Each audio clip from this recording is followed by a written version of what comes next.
Amen. Ce matin, on continue. La louange, ça fait du bien. Merci Seigneur Jésus-Christ. Alléluia. Je vais sortir la caisse à outils. Les outils du vigneron. Alors, vous allez voir, c'est pas compliqué.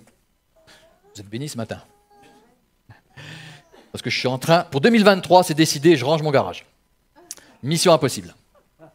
Qu'est-ce que j'ai trouvé dans mon garage? Les outils du vigneron. Il y a des vignerons dans ma famille.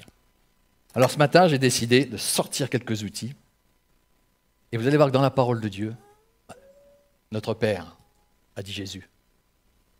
Il est le vigneron. Jésus, il est le cep. Elle est belle la vigne du Seigneur. Je vois des rangées, bien. Les vignerons ici, j'aime. Je suis né ici, donc la vigne ici, je la trouve belle. C'est bien rangé, c'est bien ordonné. Et vous pouvez voir dans chaque parcelle, les pieds de vigne ne sont pas pareils. Vous pouvez reconnaître où les changements, parce que la taille n'est pas la même. Et vous pouvez reconnaître une parcelle tel propriétaire. Ça change d'une vigne à l'autre. Mais le résultat, ce que le vigneron cherche, ce que le Père Céleste cherche, c'est la récolte. Oui. Et c'est dans une belle vigne que le Seigneur va venir récolter des beaux raisins. On a entendu dans la parole, s'il y a des maladies, s'il y a des branches qui sont gangrénées dans nos vies. On va voir ce que le Seigneur y fait. on va voir quel outil il va utiliser. Je vais vous montrer. C'est pas compliqué. Vous avez remarqué, je suis plus manuel qu'autre chose.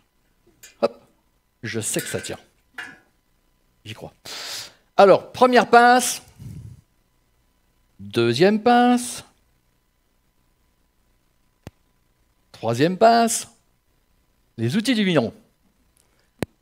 Nous avons, pour vivre, pour porter du fruit, oui, des conditions à remplir. Pourquoi? Parce que naturellement, vous savez qu'un pied de vigne, ce que ça donne naturellement, ça peut monter très haut.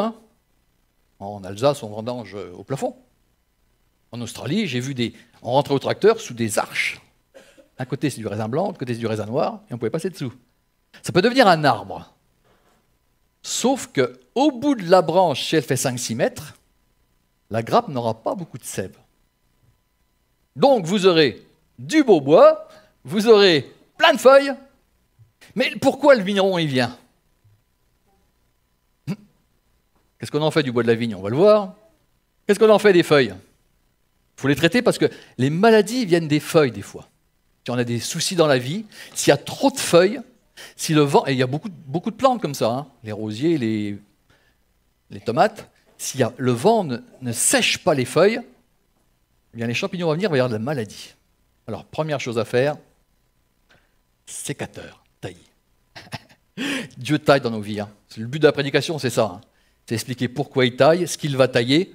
Ce matin, vous l'avez entendu, s'il y a des brins, s'il y a des sarments qui sont pourris, il faut le dire dans nos vies, des pensées qui sont pourries.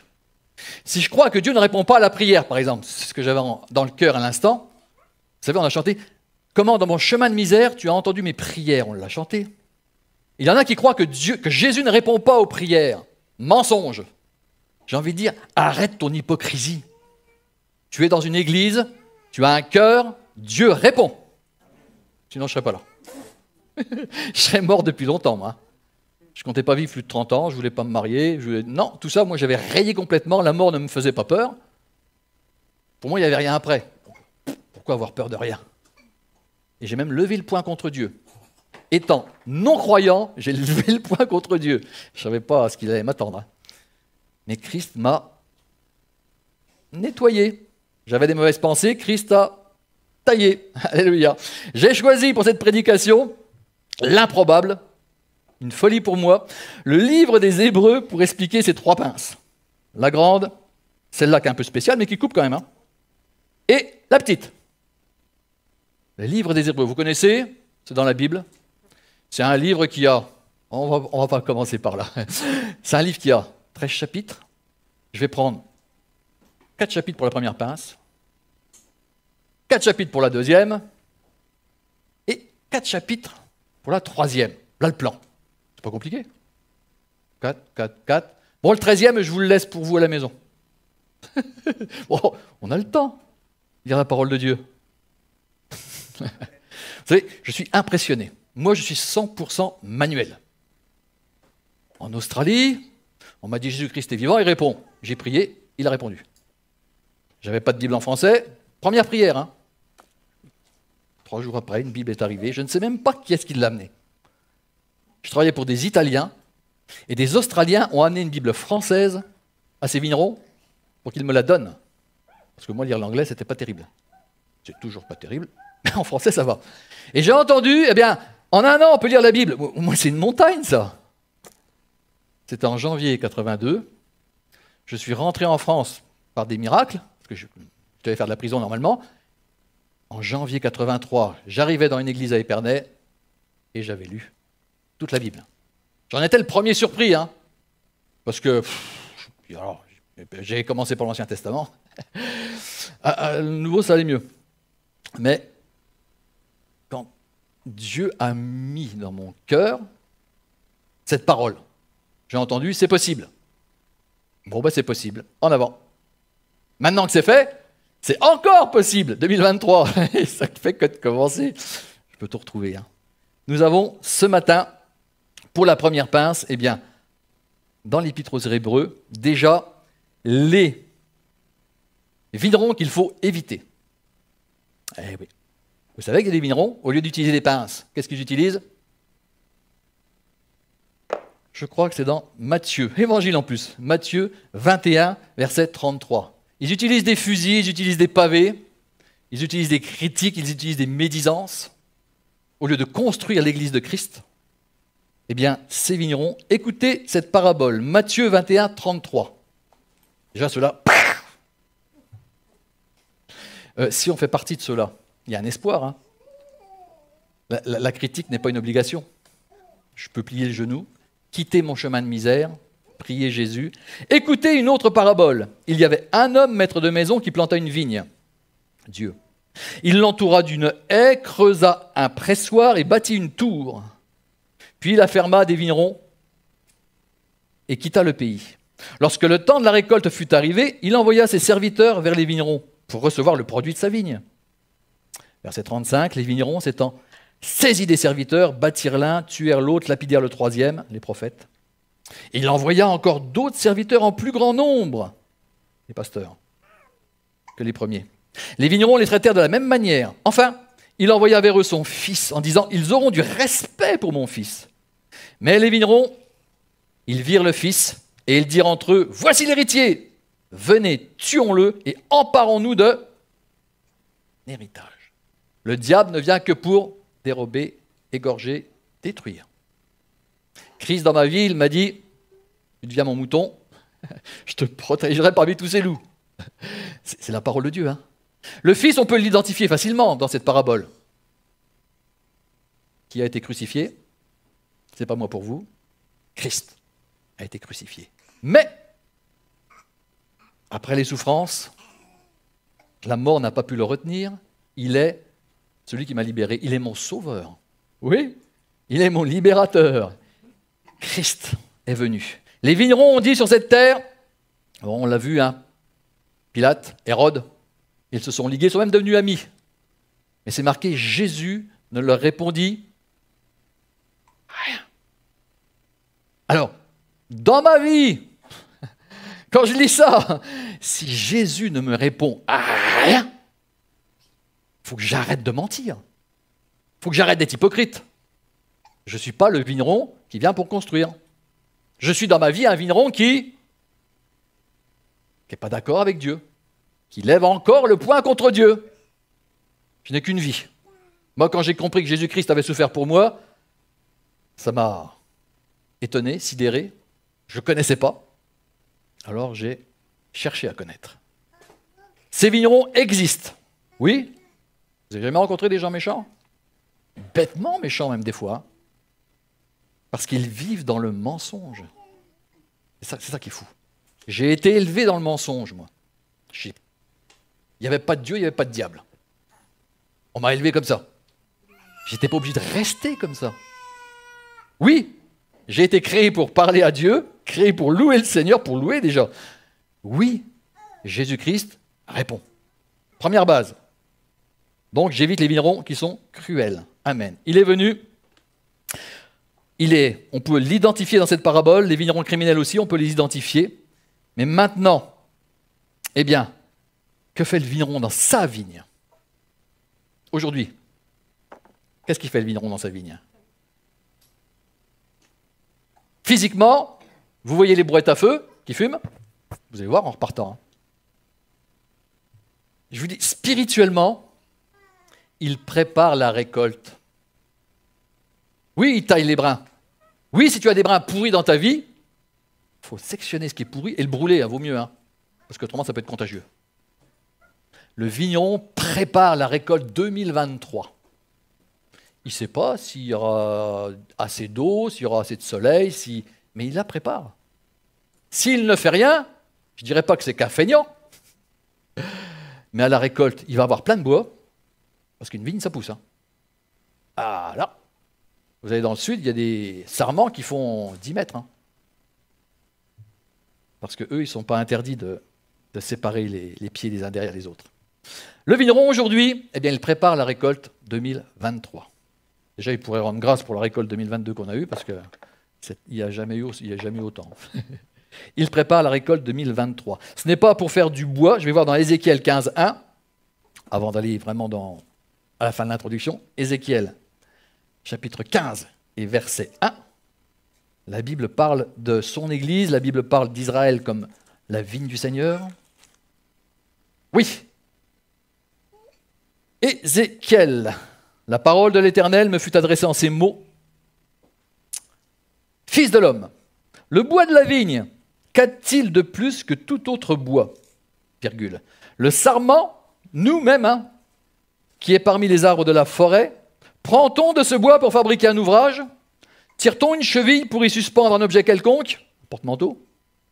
Voici, on le met au feu pour le consumer. Le feu en consume les deux bouts, et puis le milieu aussi brûle. C'est vrai que ça brûle bien en barbecue, ça.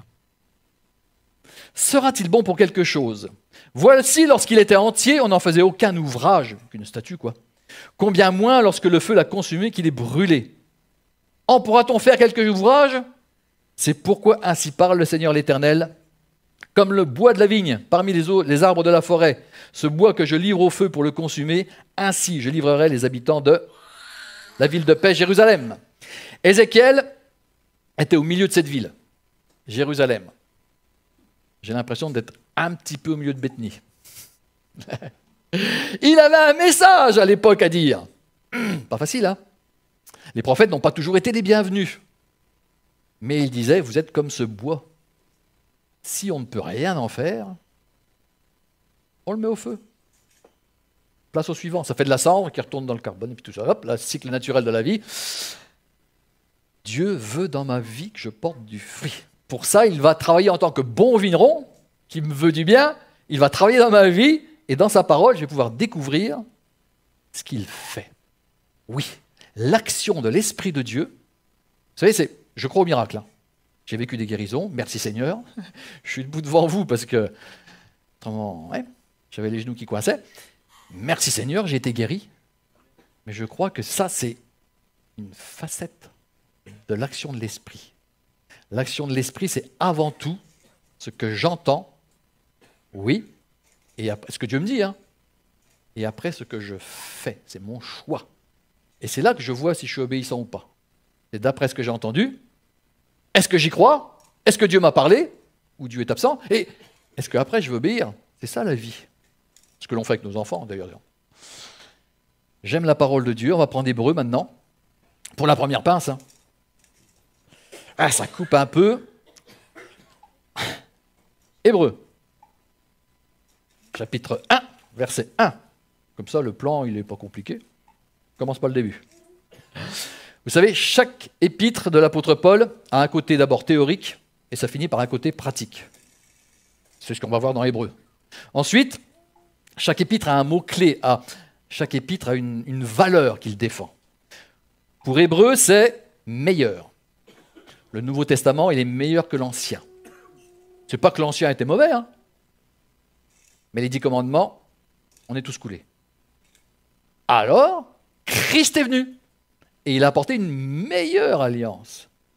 C'est pas plus facile, mais c'est meilleur. Et l'autre mot de hébreu, c'est perfection. C'est plus la peine que je cherche ailleurs. Hein. Quand j'ai rencontré Christ, je suis sauvé. Faut pas que je m'invente un autre chemin, un autre sentier, une autre vigne. Non. Si je suis pas heureux avec ce que me dit Jésus, bah, je vais chercher longtemps. Hein. Je vais tourner en rond. Mais je ne serai pas planté comme Dieu le veut, comme le vigneron y veut. Je ne porterai pas les fruits que Dieu veut pour ma vie. Chapitre 1, verset 1. Après avoir autrefois à plusieurs reprises, de plusieurs manières parlé à nos pères, par des prophètes, Dieu, dans ces derniers temps, nous a parlé par le Fils. Il l'a aussi établi héritier, pour ça qu'on voit les voleurs vignerons qui viennent voler l'héritage, de toutes choses. Par lui aussi créé l'univers. Le Fils est le reflet de sa gloire, l'empreinte de sa personne. Il soutient toutes choses par sa parole puissante.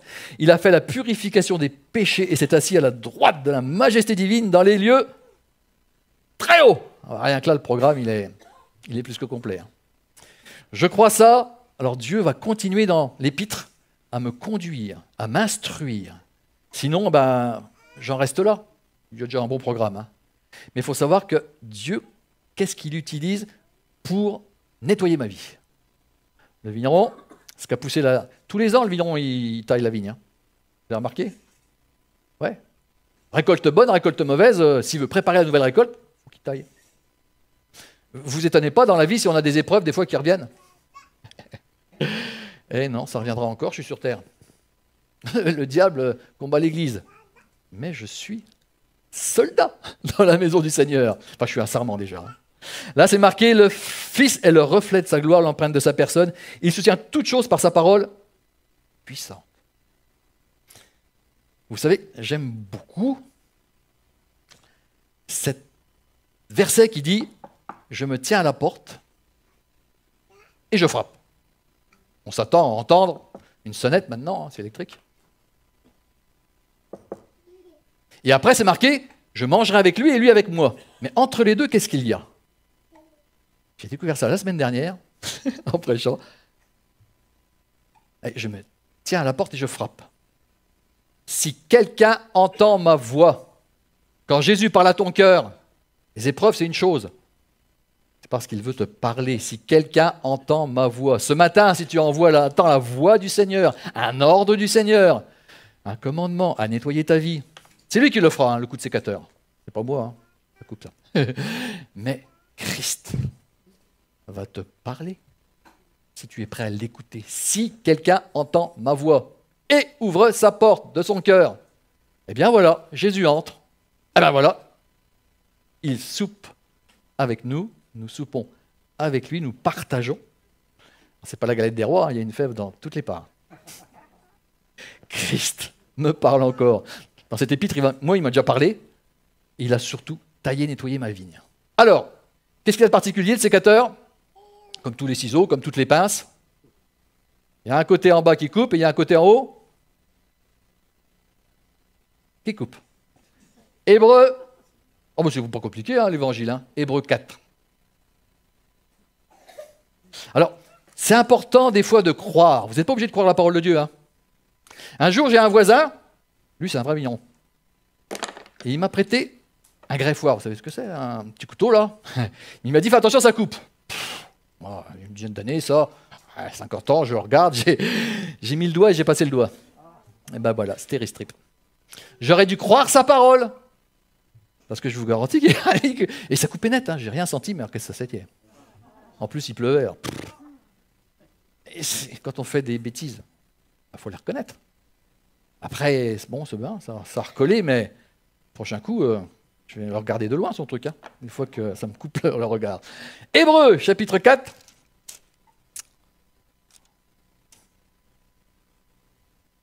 Verset 12. Ouais, 10 à 12. Allez.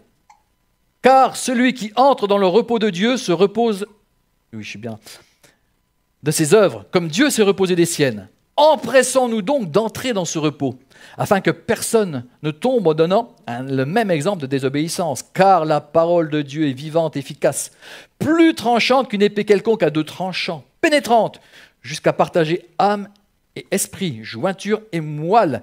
Elle juge les sentiments et les pensées du cœur. Nulle créature n'est cachée devant lui, mais tout est nu et découvert aux yeux de celui à qui nous devons rendre compte. Après la mort vient le jugement, j'aurai des comptes à rendre. Rien n'est caché. C'est marqué, il juge les sentiments et les pensées du cœur. Christ, vous voyez, et dans notre passé et dans notre présent, est-ce que l'on pense, est-ce qu'on écoute sa parole? L'épée à deux tranchants. La parole de Dieu, c'est ce que Dieu va utiliser dans ma vie, dans ta vie, pour nettoyer son Église, pour que son Église elle soit propre. Attendez-vous à l'action de l'Esprit. Oui, mais dans votre vie, dans ma vie. Qu'est-ce qui se passe quand le vigneron il coupe ce qu'a poussé l'année dernière? Vous savez, les trucs qui... En ce moment, on a l'impression que les vignes, elles ont plein de cheveux partout, là, c'est tout ébouriffé. Quand il coupe, ça fait une cicatrice. J'aime bien la grande pince puis la petite pince, elles ont des poignets rouges. Vous allez voir ce que j'en ai déduit après, mais ça c'est de l'invention complète. Ça fait une cicatrice, ça saigne. Et moi je ne suis pas très courageux au niveau des bobos et des... Ça saigne. Mais dans ma vie, ça saigne, ça pleure des fois. La vie de l'esprit, quand je loue le Seigneur, des fois à l'intérieur ça saigne. Ça pleure aussi de temps en temps. Sinon c'est que je suis devenu insensible. Mais si je ne crois pas la parole, attention, des fois ça peut couper. Et stéristrip. T'arrêtes pas. Christ donne sa parole, elle est vivante, efficace, plus tranchante qu'une épée à deux tranchants. Nous avons ici un exemple de comment Dieu va nettoyer nos vies par sa parole. Avant, je portais des fruits honteux, magouilles, mensonges, trafic en tout genre. Christ m'invite dans son chemin à porter des fruits glorieux, dans lesquels nous pourrons savourer une huile de joie, la paix. Je pourrais même transpirer la paix. Vous avez déjà transpiré la paix? Il y a un déodorant pour ça? Christ nous donne, des fois c'est dans les pires problèmes. On garde, Dieu nous fait traverser les problèmes et on garde la paix. Des fois il y aura de quoi s'énerver. Non, je m'énerverai plus tard. Pour l'instant, je n'ai pas le temps. Christ, nous donne de le connaître. Chapitre 2, verset 17. Je suis toujours dans la première pince. Oui, c'est bon. 2, 17. En conséquence, c'est Jésus-Christ, a dû être rendu semblable en toutes choses à ses frères, afin qu'il soit un souverain sacrificateur miséricordieux, fidèle dans le service de Dieu, pour faire l'expiation du péché du peuple. Car du fait qu'il a souffert lui-même et qu'il a été tenté, il peut secourir ceux qui sont tentés. Christ a fait l'expiation. Au début, nous avons lu, Christ a fait la purification des péchés. Il a purifié, nettoyé. C'est-à-dire que le péché était là. Je me présente en tant que pécheur, purifié par Christ. La expiation, qu'est-ce qu'il y a, je dirais, en plus avec l'expiation? Christ a expié mes péchés. Dans le terme, l'expression, ça veut dire qu'il a payé pour moi. C'est lui qui porte les cicatrices dans son corps pour moi. Ce qu'il dira à Thomas, regarde mes mains, regarde mes pieds, le côté percé. C'est pour toi, mon frère, ma sœur, que Christ a expié, qu'il a payé ce que je méritais. Parce qu'il a, lui, ses meurtrissures et qu'il est ressuscité maintenant, je suis sur un chemin de gloire. Mais il faut que je le réalise, ça. Sinon, clac, clac, clac, clac, clac. Dieu va continuer. Il y a des fausses doctrines. Clac, clac, clac, clac, clac, clac, clac, clac. Sinon, ça mène des maladies. Dieu va nettoyer ma vie. Oui. Si je suis dans une église, c'est pour ça. Oui. Si je suis dans une église, si Dieu me parle ce matin, le vigneron prépare sa récolte. Si je ne suis pas nettoyé, parce qu'il y en a qui veulent rester à l'écart. Ça existe, C'est une race. Moi, vous me connaissiez à l'origine, avant la conversion, avant le baptême, je dormais dehors dans les caniveaux. Je me tenais à l'écart. Mais c'est marqué dans la Bible, je l'ai lu une fois, celui qui se tient à l'écart, c'est par orgueil. Il cherche son propre intérêt. Voilà.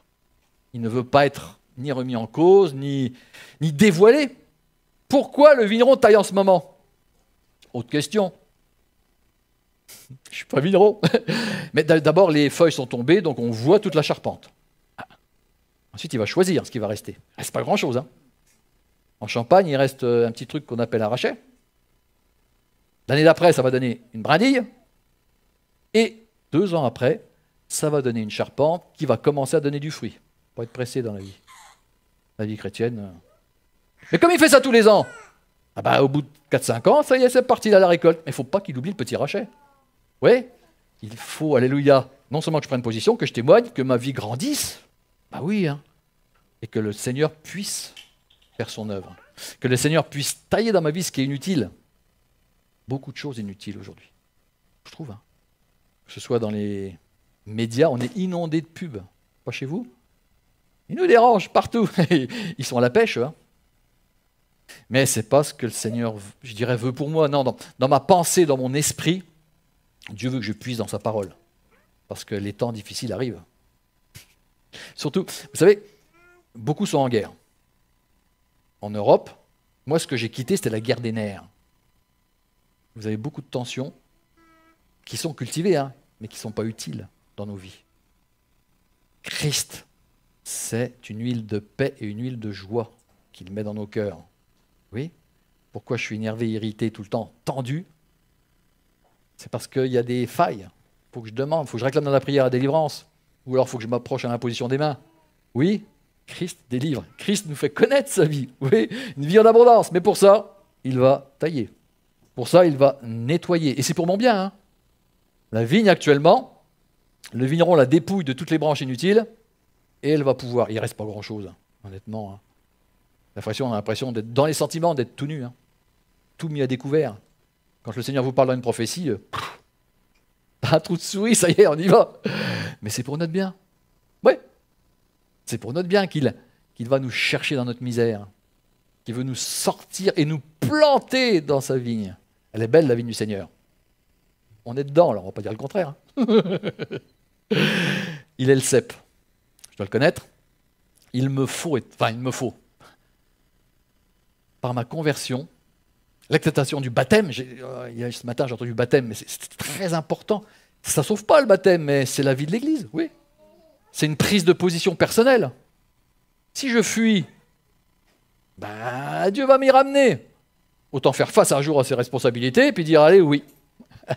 J'essaye, j'y vais. Je ne peux pas te dire ce qu'il y a derrière. Moi, derrière mon baptême, il a fallu que je me sèche. Une serviette et puis c'est tout. Hein. Le pasteur, il avait prié, je me suis séché, et j'étais toujours en Australie, fauché comme les blés, mais j'étais heureux. Le principal. J'ai réalisé, alléluia, que, c'est pas si compliqué que ça. Ça devrait être naturel. Alors la vigne, elle ne va pas naturellement aller se faire tailler. Hein. Non, il faut que le vigneron, il vienne dans son église, par son esprit, agir.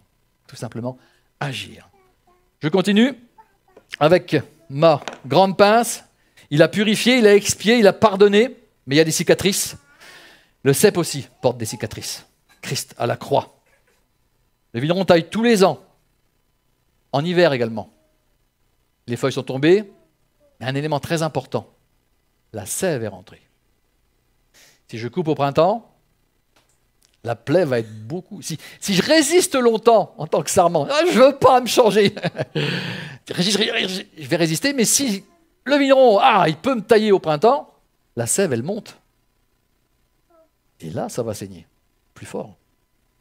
Plus c'est vite fait, mieux c'est. Bon, il faut déjà se préparer à ça et dire, allez. Mais c'est vrai, hein. Pour tout, hein, dans nos vies, moins la maladie, elle gagne, elle se propage, mieux c'est. Moins je suis pollué. Les pubs, c'est commercial. Mais il y a d'autres pollutions. Notre société, le bien est mal, le mal est bien. Oui. Il paraît que maintenant, il n'y a plus de les genres, c'est tous pareil. Moi, la Bible, elle ne dit pas ça. Je me nourris de la Bible, je vois ce qui est marqué dedans, et j'essaye de continuer. Une fois la vigne taillée, elle partage la parole de Christ. Chapitre 4, j'y retourne, versets 12 et 16. La parole de Dieu est vivante. La sève, elle monte. Elle est efficace, plus tranchante qu'une épée quelconque à 2 tranchants, pénétrante jusqu'à partager âme, esprit. Dans la psychologie, là. Jointure, moelle, elle juge les sentiments et les pensées du cœur. On va continuer après. Nulle créature n'est cachée devant lui, mais tout est nu et découvert aux yeux de celui à qui nous devons rendre compte. Ainsi, puisque nous avons un grand souverain sacrificateur qui a traversé les cieux, Jésus, le Fils de Dieu, demeurons fermes dans la foi que nous professons. Nous n'avons pas un sacrificateur qui ne puisse compatir à nos faiblesses. Au contraire, il a été tenté comme nous, en toute chose, sans commettre le péché. Approchons-nous donc avec assurance du trône de la grâce, afin d'obtenir miséricorde et de trouver grâce pour être secourus dans nos besoins. C'est pas beau ça? Christ, oui, a souffert, oui, j'aurai des souffrances, mais il peut compatir. Il peut venir à mon aide, et ça je dois le proclamer. Hein. J'obtiens miséricorde et je suis secouru dans mes besoins. Je suis content que vous soyez secourus dans vos besoins, je prêche pour les miens. Non mais il faut être réaliste. Je viens à la maison de Dieu, je suis planté dans la maison de Dieu, comme un olivier verdoyant, le psaume, mais je suis planté dans la maison de Dieu, et Christ nettoiera ma vie. Sinon, je reprendrai la porte et puis j'irai voir ailleurs, mais vous savez que c'est pollué à côté. Hein. Rien à faire, moi j'ai beau chercher partout. Christ, c'est là où sa parole est honorée, lue, enseignée, que Christ agit et que je me sens nettoyé. Je continue parce que ça c'est la première pince, elle taille. Normalement je l'ai rangée là, mais là je vais sortir la deuxième pince. Chapitre, tu te souviens 5. Les 4 chapitres qui suivent, hein. 5 à 8. Alors, qui connaît cette pince? Elle est un peu spéciale et moi je ne sais même pas m'en servir parce qu'elle tourne normalement. Voilà, elle tourne. Ah oui, elle tourne. Tous les ans, ça sert encore? Oui. Alors ça ne sert pas tout seul, ça. Le manche n'est pas rouge. Les 2 autres, ça fait des cicatrices. Pas celle-là. Parce que celle-là, elle est faite pour couper ça. Ah ben dans le garage, je peux vous en sortir. J'ai pas pris les cisailles et puis les coupes-souches, hein. Ça ne tenait pas dans le sac. Mais ça, c'est des pinces vintage. Ah si, c'est à la mode.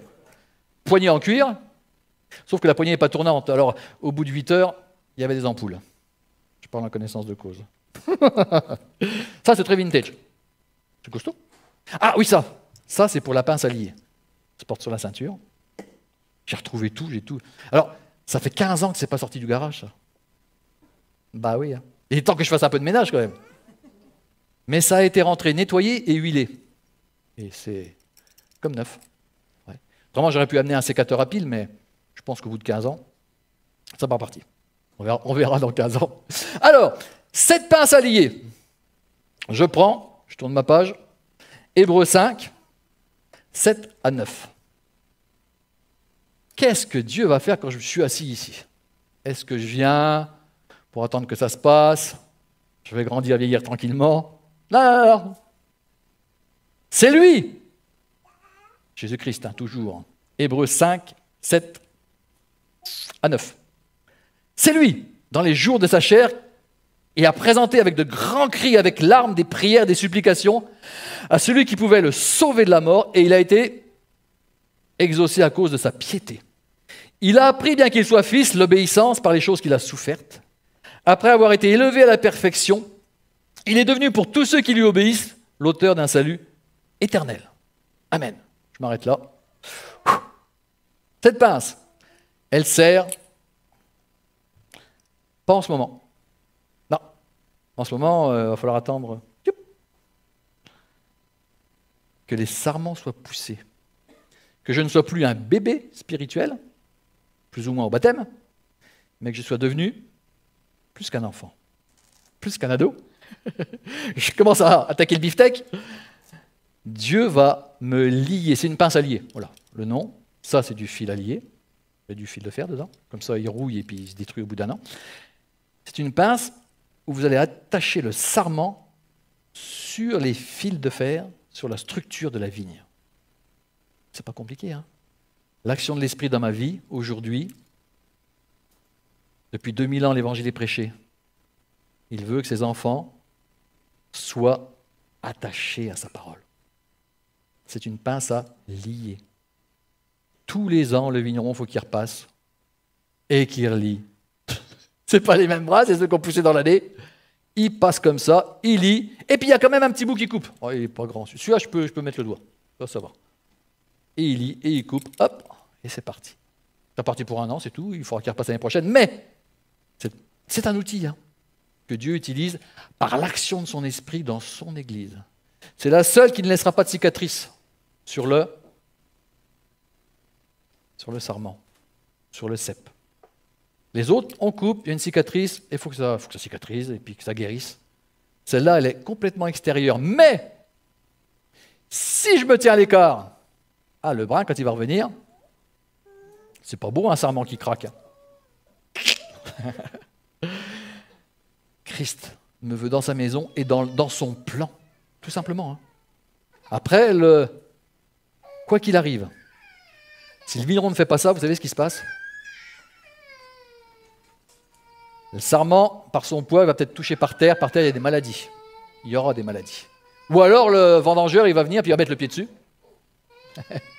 Ou le tracteur, quand il va passer, il va arracher le sarment. Les épreuves de la vie. Tandis que, quand le vigneron passe, il prend la pince, hop, il lit en bas. Bon, je fais un parallèle avec l'Ancien Testament et le Nouveau Testament, ça n'a rien à voir, mais c'est pas grave. Moi, ça m'arrange. En bas, Ancien Testament, il vous lit. Le sarment, il pousse. En haut, Nouveau Testament, il vous lit. Pourquoi? Parce que ça nous montre le ciel. Oui, je veux garder l'espérance du ciel. Si je vous prêche autre chose, c'est terre à terre.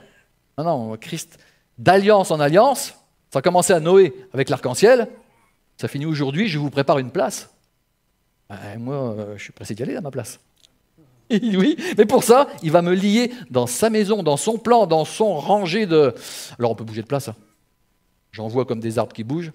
Dans les vignes, là, on ne peut pas. Mais ici, dans notre vie, Dieu va quand même nous attacher à sa place. Christ a souffert pour ça. C'est marqué, il a été exaucé à cause de sa piété. Il a appris, bien qu'il soit fils, l'obéissance par les choses qu'il a souffertes. Christ va m'apprendre qui il est, pourquoi il a vécu ça, son amour pour moi. Et c'est marqué qu'il a présenté avec larmes, verset 7. Ça, c'est beau ça. Il a présenté avec larmes des prières et des supplications à celui qui pouvait le sauver de la mort. Il a été exaucé. Les traces qu'il a, c'est qu'il est mort. Je suis héritier, pourquoi? Parce que mon frère est mort pour moi. La mort n'a pas pu le retenir. L'échappée belle. Mais lui, quand il a prié, il a été exaucé. Je peux voir la croix comme un supplice atroce, et c'est vrai. Je peux voir également la croix comme un exaucement de prière. 3 jours après, Pâques, il est ressuscité. Aujourd'hui, il répond, oui, mais il va prendre la pince, mon frère, ma sœur. Et il va te prendre comme sarment est attaché. Tu ne comprendras pas pourquoi. Est-ce que le sarment, il comprend? Le vigneron, il fait ça pour récolter du fruit. Et on va voir la 3e fois, plus le fruit est abondant, plus la gloire de Dieu est présente. Plus le peuple se multiplie, sauvé bien sûr, plus la gloire de Dieu, elle est présente. Ne vous inquiétez pas pour les places vides. Au ciel, il y a de la place. La ville de Reims a besoin, j'avais besoin, je suis là aujourd'hui. Christ veut m'attacher, me lier à son plan, à son Église bien sûr, parce que l'Église est dans le plan, et sa nouvelle alliance surtout. Alors j'ai choisi Hébreux 5, Ancien et Nouveau Testament, et ensuite, Hébreux 7, 7. Je reste dans mes chapitres pour l'instant, je suis content. Or, c'est sans contredit l'inférieur qui est béni par le supérieur. Et ici, ceux qui perçoivent la dîme sont des hommes mortel. Mais là, c'est celui dont il est attesté qu'il est vivant. De plus, Lévi qui perçoit la dîme, hébreu, hein, ça s'adresse aux Hébreux, de plus, Lévi qui perçoit la dîme l'a payé pour ainsi dire par Abraham, car il était encore dans les reins de son père lorsque Melchisédek alla au-devant d'Abraham. Wow, qu'est-ce que ça veut dire tout ça? Dans le plan de Dieu, si je suis accroché à l'Ancien Testament, je vais tout de suite savoir non seulement qui est Abraham, quand est-ce qu'il a rencontré Melchisédek, qui est Melchisédek, pourquoi des fois ça a un rapport avec la Sainte Seine, le pain, le vin, et surtout, Dieu veut me lier, m'accrocher à ses promesses. Là, il y a, pour tout un peuple, hein, pour tous les descendants d'Abraham. Alors moi, je ne me sens peut-être pas tellement descendant d'Abraham, mais par la foi, il est un exemple. Et pour les 3 religions monothéistes qu'il y a sur Terre, le point de repère, le point de départ, c'est cet homme-là. Mais mon frère, ma sœur, pour ta famille, le point de départ, c'est toi. Dieu veut t'utiliser, Dieu veut te parler, Dieu veut tailler ta vie pour que tu portes du fruit, et après il va te lier à toutes les promesses qu'il y a dedans. Abraham donna la dîme de tout. C'est pas un problème après. Hein. Moi, depuis le début, surtout que j'avais rien au début, donc c'était pas un problème de donner ma dîme. Partant de rien. Mais on marche avec le Seigneur. Oui, Dieu nous donne du travail déjà. Et puis Dieu nous donne la santé. Et puis Dieu nous donne sa parole. Il nous dit attention, là ça coupe. Tu n'es pas obligé de croire. Hein. Tu peux aller contre la parole de Dieu. Mais si tu passes le doigt, vaut mieux croire les mignons. Ils savent ce qu'ils utilisent comme outil. Et ils savent ce qui est bon pour nous. Approchons-nous donc du trône de la grâce, afin d'obtenir miséricorde. Mais c'est marqué, c'est à nous de nous approcher, ça demande des efforts, et après, ça peut des fois nous contrarier. Oui, le sarment ne fait pas ce qu'il veut. L'apôtre Pierre, il paraît, quand il était jeune, il faisait ce qu'il voulait, il allait où il voulait. Qu'est-ce qu'il lui dit, le Seigneur? Viens et suis-moi, quand tu seras vieux, tu iras où tu ne veux pas aller. Ah, ben là, je ne suis pas pressé. J'irai quand même. J'irai quand même, parce que de toute façon, je vais te lier à sa parole. C'est sa parole qui va me conduire. Mais il ne me laissera, même dans la vallée de l'ombre de la mort, il ne me laissera pas tranquille. Oui. Sinon, ceux qui veulent aller dans la vallée de l'ombre de la mort tout seuls, bon courage. Je préfère rester dans la lumière. C'est un choix. Hébreux 5,7 nous dit, alléluia, qu'Abraham tenait des promesses. Je suis lié à ces promesses. Oui, la nouvelle naissance, c'est un peu comme le printemps de ma vie. Je peux naître de ma vie à tout âge. Hein. J'ai mis de 10 à 80 ans pour les plus robustes. C'est vrai, hein. Afin d'être fixé, grâce à la foi, par ce lien d'amour. On chante ça. Nous sommes dans un lien d'amour. Christ nous lie. Oui, on ne se connaissait pas avant. C'est vrai, hein, pour la plupart. Avant de rentrer ici, on ne se connaissait pas. On connaît un petit peu maintenant les témoignages, la vie passée. Oui, mais Christ va encore lier. Tous les ans, il va passer. Et dans nos vies, ramener les brins, bien dans l'alignement. Un autre détail, oui, s'il y a trop de fruits dans nos vies, si je ne suis pas lié à la charpente, les grappes de raisin vont faire tomber le sarment. Parce qu'il y aura beaucoup de sève. Si le vigneron a bien fait son travail, il a bien nettoyé tout, si je me suis laissé nettoyer, je vais porter beaucoup de fruits. Alors les fruits, c'est la paix, la joie, la douceur, la bienveillance. Les fruits, c'est dans nos rapports sociaux, hein, finalement. Mais si je ne suis pas lié à l'Église, à la structure de Christ, bah les fruits vont trop lourds, surtout en ce moment, maintenant, les grappes, il y a tellement d'engrais que les grappes sont lourdes. Les fruits vont emmener le sarment par terre et elles peuvent casser le sarment. Et une fois cassé, c'est fini. Il n'y a plus de vie. Christ est ma vie, Christ est ma joie, et il me donne, alléluia, de suivre sa parole, toujours. Le supérieur peut bénir l'inférieur. Amen. Mais une fois béni, que va faire l'inférieur? Suivre l'exemple d'Abraham, tout simplement. Hein. Jésus, vivant, bénit et sauve dans sa vigne. Oui, Jésus, vivant, bénit, sauve dans sa vigne, donc il va tailler et il va prendre la 3e pince. Je continue. Ah, on la connaît celle-là? Alors, la version vintage, c'est ça. Vous avez vu la différence? Ils n'avaient pas peur, les grands-parents, dans le temps. Parce qu'avec celle-là, c'est vrai qu'on peut aller beaucoup plus loin. Sauf que si en face il y a quelqu'un, les doigts. Mais bon, ça a récolté. Maintenant, Made in China, nous avons... C'est pourquoi celle-là? La récolte. Mais là, c'est pas que le vigneron qui a le brevet de taille qui peut le faire. Mon frère, ma sœur, dans ta vie, j'irai pas récolter les fruits de ton esprit. Non. Dieu met des fruits dans ma vie. Celle-là, tout le monde l'utilise. Oui, tout le monde. Il faut en connaître une utilisation. Eh bien, contrairement aux autres, si je suis la Bible, celle-là, Hébreux 8, verset 10, oui, je suis passé au dernier chapitre. Voici l'alliance que je ferai avec la maison d'Israël. En ces jours-là, je mettrai mes lois dans leur esprit. La loi vient dans mon esprit. Oui, et je vais maintenant porter des fruits. Les fruits de l'esprit, hein. Les autres ne m'intéressent pas. Voici l'alliance que je ferai avec la maison, avec l'Église, maison d'Israël. Après ces jours-là, dit le Seigneur, je mettrai mes lois dans leur esprit, je les écrirai dans mon cœur. Je peux mettre mon cœur? Je serai leur Dieu, ils seront mon peuple. Alors personne n'enseignera plus son concitoyen, personne son frère en disant « Connais le Seigneur », car tous me connaîtront. Depuis le plus petit jusqu'au plus grand d'entre eux, parce que je pardonnerai leurs iniquités, je ne me souviendrai plus de leurs péchés. En disant une alliance nouvelle, il a déclaré ancienne la première. Or, ce qui est ancien et qui a vieilli est près de disparaître. Ce qu'a poussé l'année dernière dans ma vie, la taille le fait disparaître.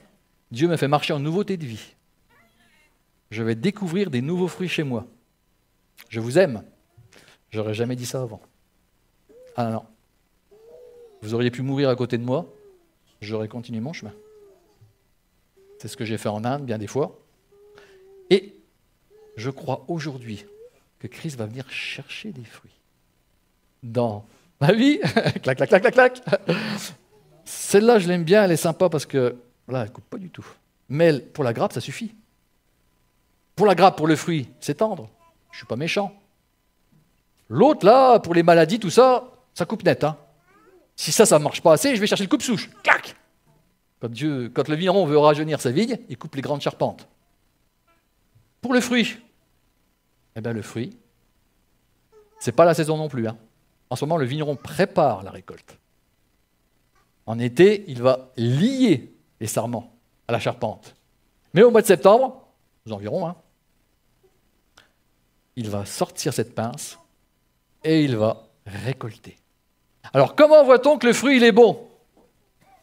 2 outils. Je ne les ai pas amenés là parce que on le pèse, la balance. Est-ce que tu es lourd? Est-ce que tu es léger?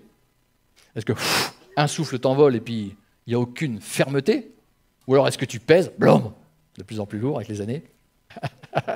Tu t'ancres dans la vie chrétienne, dans la parole de Dieu, et puis porte du fruit. Le pèse. Après, comment on voit le fruit? S'il est sucré, s'il est acide, s'il est... Et on l'écrase. On le crabouille pour que le jus coule. C'est marqué dans les proverbes. Hein. La pression du nez, elle sort du sang. C'est dans les épreuves, c'est des fois dans l'angoisse. C'est des fois quand on sort de notre chemin de misère, on rencontre Christ, sa parole.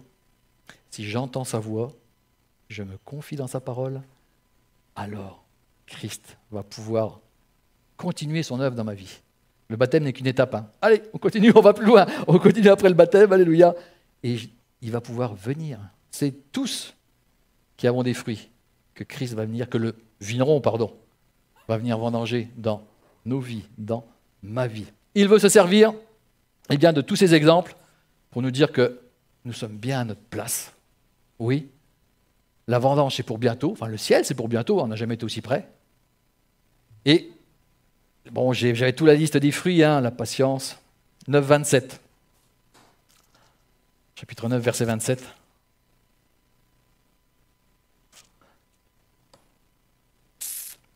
Et comme il est réservé aux hommes de mourir une seule fois, après quoi vient le jugement, de même Christ s'est offert une seule fois pour porter les péchés de beaucoup. Apparaîtra sans péché une seconde fois à ceux qui l'attendent pour leur salut. Là, c'est un fruit de patience qu'il faut. Je dois garder, obligé, hein. La patience. Je sais qu'il vient. Tout me dit le contraire. La société dans laquelle je vis me dit le contraire. Non. Christ revient. La mort n'a pas pu le tenir, il répond aux prières. Christ est une personne, il est fidèle à sa parole. Il paraîtra sans péché une seconde fois à ceux qui l'attendent. Oui, Seigneur, eh bien, moi je t'attends. Nous t'attendons. Dans la vigne du Seigneur, nous sommes liés au testament et nous attendons le retour du Christ. Le fruit de la patience. Hein. Hébreux 10, 19, vous allez voir, il y a plein de promesses. Ainsi donc, frères, nous avons au moyen du sang de Jésus une libre entrée dans le sanctuaire par la route nouvelle vivante qu'il a inaugurée pour nous à travers de voies, c'est-à-dire de sa chair. Nous avons une libre entrée. J'ai une libre entrée auprès du sanctuaire de Dieu. Si je suis lié à la parole, Christ peut venir dans ma vie, il va récolter. Les promesses de Dieu sont pour nous. C'est marqué, je crois, au verset 25, « N'abandonnons pas notre assemblée, comme c'est la coutume de quelques-uns, mais exhortons-nous réciproquement, et cela d'autant plus que vous voyez s'approcher le jour. » Je vois notre société qui s'écroule, je vois s'approcher le jour, et merci Seigneur. Je rends grâce à Dieu pour le pain, pour la galette du jour, pour ce qui m'arrive, pour les épreuves qui m'arrivent, parce que je veux persévérer, je veux porter du fruit, je veux que Christ trouve dans ma vie. J'ai été jusqu'au chapitre 13, verset 17. Oui, le chapitre que je voulais vous laisser pour la fin, j'ai pris 2 versets parce qu'ils m'ont fait du bien, simplement. Chapitre 13, versets 15 à 17. Par lui, Jésus-Christ, offrons sans cesse à Dieu un sacrifice de... je vais appeler le groupe de louanges pour qu'il remonte. Offrons sans cesse à Dieu un sacrifice de louange. Chaque coup de sécateur, c'est un sacrifice pour la vigne. Elle perd son fruit. Mais le vigneron, il est content, lui. Ça glorifie son Père. Par lui, offrons sans cesse à Dieu un sacrifice de louange, c'est-à-dire le fruit de lèvres qui confessent son nom. La journée n'est pas finie. Je vais pouvoir simplement, avec amour, confesser le nom de Jésus-Christ. N'oubliez pas la bienfaisance, la libéralité, car c'était de ces sacrifices que Dieu prend plaisir. C'est même marqué dans la Bible, si Dieu me lit à verset 17, « Obéissez à vos conducteurs, pasteurs, ayez pour eux de la déférence, car ils veillent sur vos âmes, dont ils devront rendre compte. Qu'il en soit ainsi, frères et sœurs, afin qu'ils le fassent avec joie, non en gémissant, ce qui ne me serait d'aucun avantage. » Ce ne serait pas utile que le pasteur, il n'ait pas de soutien. Ce serait dommage. Dieu nous a plantés dans sa vigne, il nous lie à son alliance, oui, pour que je lui rende simplement sa parole. Dernier verset, je ne l'ai pas marqué, mais je l'ai là sous les yeux. 13, verset 8, tout le monde le connaît celui-là. Je vais remballer ma caisse à outils. Jésus-Christ est le même hier, aujourd'hui, éternellement.